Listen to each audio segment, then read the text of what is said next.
Bonjour tout le monde. Alors, aujourd'hui, je voulais faire une petite vidéo pour parler de mon expérience par rapport à mon rôle de maman. Euh, En fait, moi, ma fille, j'ai l'impression, bah, encore une fois, je parle que de moi, hein, je, donc, je, donc elle a 2 ans et demi à ce jour, et je suis restée énormément de temps avec elle en fait. Et en fait, pour moi, ma relation avec elle est hyper essentielle. C'est une des relations que forcément j'ai envie de soigner le plus et que ça se passe bien. Pour moi, c'est vraiment important. Et en fait, et pourtant, ça ne m'a pas empêché d'être. Enfin, parce que les enfants, pour moi, sont hyper doués pour appuyer là, là où il faut, en fait, pour révéler ce qu'on a à l'intérieur de nous. On parle beaucoup de communication bienveillante, voilà. Sauf que, pour ma part, c'est impossible, mais limite impossible, de faire une communication bienveillante tant qu'on ne prend pas soin de nous, en fait. Il faut d'abord être bienveillante envers soi pour pouvoir être bienveillante avec son enfant, je pense. Sinon, pour moi, c'est mission impossible, en fait. Euh, En fait, à chaque fois que j'ai eu des colères envers ma fille, parce que c'est arrivé, hein, clairement, j'ai pas envie de voiler la face sur ça, euh, ça me montrait en fait la colère que j'avais en moi. C'était pas forcément de sa faute. C'est vraiment ouais, une colère que j'ai en moi, et du coup, elle, en tant qu'enfant, elle arrive à réveiller ça. Donc c'est aussi pour ça que j'ai fait un chemin de libération émotionnelle pour pouvoir avoir une relation hyper saine avec ma fille. Ça n'empêche pas, quelquefois, malgré tout mon cheminement que j'ai fait depuis plus d'un an, par exemple ce matin, voilà, hyper difficile. Donc on est là, on souffle, voilà, pour que ça se passe bien, quoi. Mais parfois c'est compliqué en tant que maman de rester zen tout le temps. Et en fait, on n'ose pas vraiment trop en parler. Et, euh, et voilà, je voulais mettre un peu, lever le voile sur ça. De la difficulté à rester zen et calme avec son enfant. Que je pense, après, ouais, je pense que c'est pour beaucoup de parents. Euh, et qu'il faut. Enfin, moi, je sais que quand je vais pas bien avec elle, je me dis, ok, qu'est-ce qu'il faut que je change dans ma vie pour que moi je sois bien et du coup que je sois bien avec ma fille. Pour moi, c'est un guide en fait. Dès que je perds un peu cette patience, je me dis, il y a quelque chose à changer en fait. Par exemple, là, je vois bien, bon, on est mercredi, et du coup, je vois bien que c'est un peu plus compliqué. Euh, du coup, c'est pour ça que je fais cette vidéo dans l'instant. Et du coup, je me dis, ouais, moi là en ce moment, elle va à l'école, mais elle va jamais toute la journée entière. Parce que j'ai envie de respecter son rythme, voilà, d'aller en douceur, tout ça. Et là, je me dis, bon, il est temps que je l'emmène plus pour pouvoir me dégager plus de temps à faire mes affaires. Et du coup, j'aurai du temps, le temps que je passerai avec ma fille, ça sera plus juste et précieux.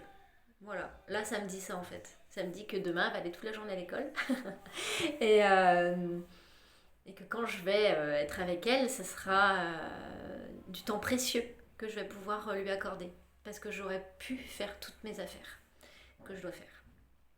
Donc, euh, donc voilà, donc à chaque fois c'est un guide et depuis sa naissance c'est un peu ça, hein. C'est quand ça n'allait pas, hop, qu'est-ce que je mets en place dans ma vie pour être moi bien et du coup être bien avec ma fille. Voilà, ça passait toujours comme ça. Et du coup, vu que c'est un peu plus compliqué, aujourd'hui, qu'est-ce que j'ai fait? Et ben en fait, j'ai allumé mon ordinateur et je lui ai mis un dessin animé. Parce qu'à un moment donné, bah on a. Voilà, alors que moi, avant d'être parent, je disais non, mais zéro sucre avant 3 ans, pas de télé avant 3 ans. Bon, j'ai pas de télé, mais il y a l'ordinateur, hein, c'est un peu pareil. Et voilà, en fait, enfin, tous nos illusions s'écroulent une à une dans notre rôle de parent, j'ai l'impression. Et puis, bah, c'est comme ça, en fait. C'est sûr qu'elle va pas passer toute la journée devant la télé. Voilà, c'est juste un petit temps, le temps de souffler, de faire quelques affaires tranquillement et pas entendre maman, maman, maman, maman, maman tout le temps. Donc voilà, donc on n'est pas parfait, je crois. Et, et puis bah, le tout, c'est de, encore une fois, pour moi, c'est de se centrer sur soi, être bienveillante envers soi.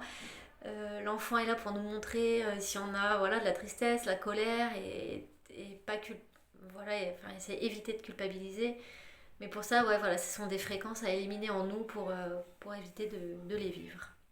Donc voilà, donc c'était un petit peu le message sur l'instant, complètement de manière spontanée. Euh, voilà, je parle encore une fois que de mon expérience et c'est tout. Je vais tirer une petite carte comme j'aime bien faire. Donc là, c'est la voix des êtres stellaires.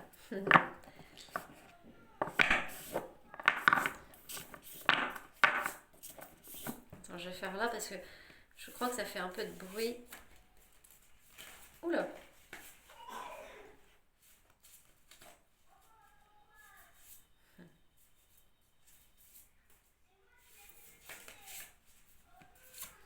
Alors,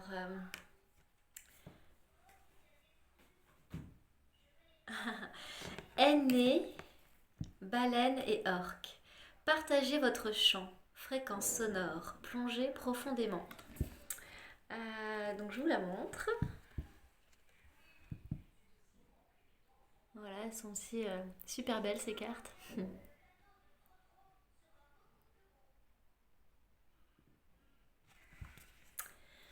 Du coup, je vais lire. Je connais pas forcément très bien ce jeu.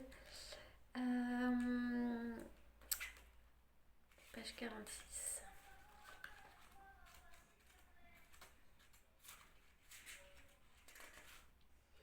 Les baleines et orques. Les baleines et les orques sont des êtres cosmiques bienveillants sans âge, venus nous aider à ancrer la fréquence d'amour inconditionnel sur la planète, par le pouvoir harmonisant de leur chant. Voyageant secrètement dans tous les océans, elles nous apportent bien plus que nous n'en avons conscience. Leur présence physique affecte le champ magnétique terrestre, et leur mélodie nous invite tendrement à nous réveiller et à nous souvenir du chant de notre âme. Plongez dans les yeux d'une baleine et une expérience que vous n'oublierez jamais. Les baleines voient au plus profond de votre être et en un instant vous transformer pour toujours. Elles sont capables de voir bien au-delà des apparences, de nos blessures, nos histoires, de l'identité et de la personnalité que nous nous sommes créés. Elles voient directement dans notre âme. C'est ça en fait. Quelquefois on a des réactions, même avec nos enfants, avec nos enfin, on est des êtres de relation, donc du coup on a des réactions. Et c'est pour moi, je pense que c'est dû à nos blessures. À nos blessures en fait. C'est pas nous en fait. Et du coup, faire un travail de guérison intérieure permet d'apaiser ça et de pas avoir une réaction qui n'est pas juste et qui n'est pas en adéquation avec notre être véritable. J'ai écrit la dernière fois dans mon petit carnet là que être un enfant est pour moi la chose la plus courageuse en fait qui soit parce qu'en fait t'es un enfant complètement innocent. Tu viens sur terre quoi, t'es là, tu tombes dans une famille et en fait on se conforme, on grandit en fonction d'une éducation, d'un système, et de France à l'autre bout de la terre, c'est complètement différent, d'une famille à une autre, c'est complètement différent. Et, et donc, nous-mêmes, on a été enfants. Et en fait, on a vécu nous-mêmes des traumatismes, en fait, par rapport à aussi nos parents, mais que eux-mêmes ont été enfants et ont vécu des traumatismes, et du coup, ils ont eu des certaines réactions envers nous, qui fait que nous, on grandit avec ça. En fait, c'est un cercle vicieux. Et nous, donc en tant qu'adultes, on a des réactions dues, je pense, hein, à nos blessures d'enfants, en fait. Et c'est même pas, ou de jeunes adultes, voilà. Et du coup, quelquefois, on a certaines réactions avec nos enfants. Donc en fait, c'est. Et puis voilà, c'est un cercle vicieux en fait. Donc il faut stopper là, et puis il faut vraiment se centrer sur soi et se dire ok, qu'est-ce que je fais là pour avoir des réactions, telle ou telle réaction qui sont pas vraiment en adéquation avec qui je suis réellement en fait. Donc, et pour arrêter ce cercle vicieux. Enfin moi, personnellement, c'est ce que j'aspire à faire. Et c'est pas pour autant que ma relation avec ma fille, c'est tout lisse, quoi. Enfin, c'est encore. Il y a...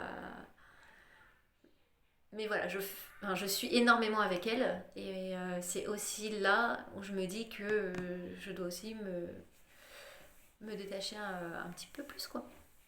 De la laisser à l'école toute la journée et me dédier du temps. Voilà, quelquefois il faut opérer le changement pour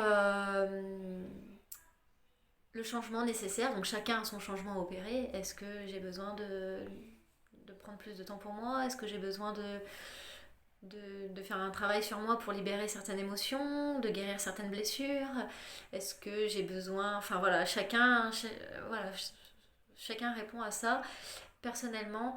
Et je pense que ça en découle sur le relationnel avec les enfants. Voilà. Donc ce qui n'est que mon avis.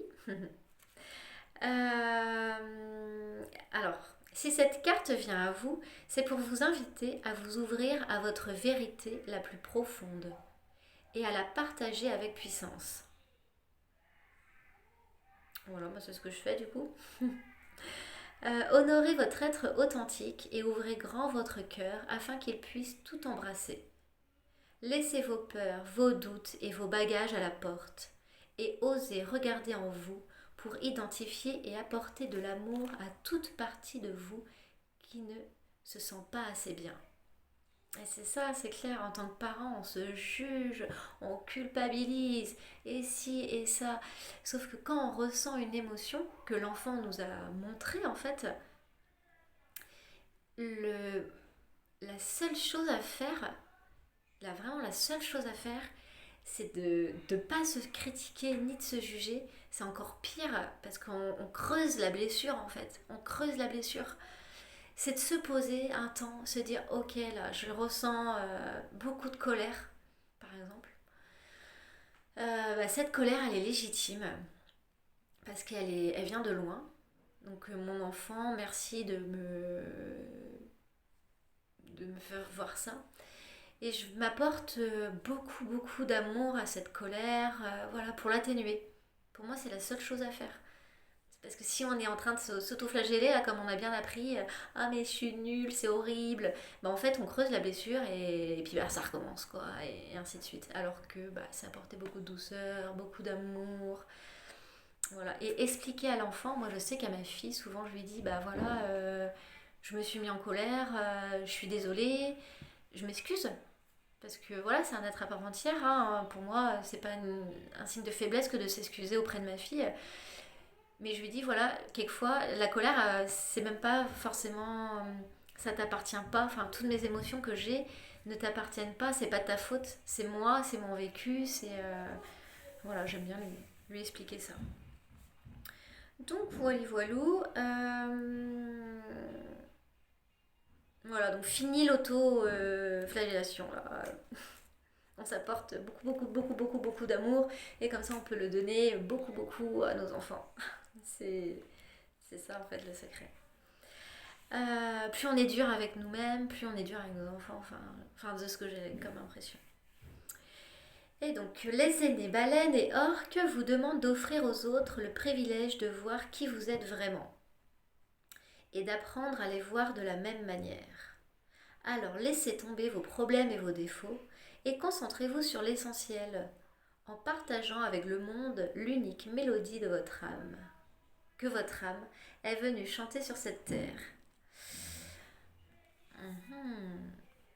C'est marrant parce que moi je suis dans ce truc là de faire un travail sur ma voix et pour libérer ma voix et de pouvoir chanter ce que mon âme a envie de chanter. C'est ce que je fais dans mes accompagnements individuels euh, pour décristalliser en fait certaines fréquences au niveau avec les personnes. Du coup, là, c'est comme si c'était une invitation à le faire en vidéo, mais non, je suis pas encore prête. Je suis pas encore prête. Peut-être un jour, mais voilà. Et bah écoutez, je vous fais des bisous. Merci de m'avoir écouté. Et puis encore une fois, prenez ce qui résonne en vous. C'est qu'un partage, c'est qu'une vérité à travers moi et mon expérience. Ce n'est absolument pas une vérité absolue. Chacun a son parcours, son histoire. Donc vraiment prenez ce qui résonne en chacun de vous. C'est important. Merci et belle journée.